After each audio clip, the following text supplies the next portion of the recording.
Por terceiro ano consecutivo, a Xunta Local da Asociación Española contra o Cancro organiza a travesía a nado Illa de Rúa. A proba xurdiu cun marcado carácter benéfico, pois todo o recadado irá parar en favor da entidade. Para levar a cabo este evento, esta travesía, contamos co patrocinio do Concello de Ribeira, do Club Náutico Deportivo, de CaixaBank, así como diferentes entidades e empresas da comarca.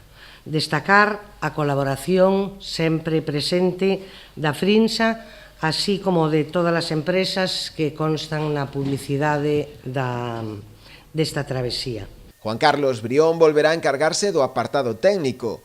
Como edicións anteriores, a travesía terá un percorrido duns 4.400 metros.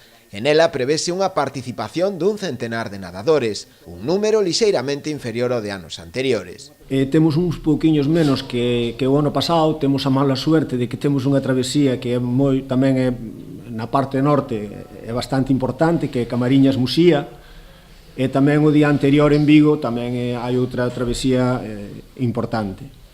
Entonces, bueno, quedámonos un pouquiño, pero, bueno, esperemos que chegar aos 100 deportistas como en estas edicións, igual nos quedamos un pouquiño menos. Entre as entidades colaboradoras coa proba atópanse o propio Concello e o Club Náutico e Deportivo de Ribeira.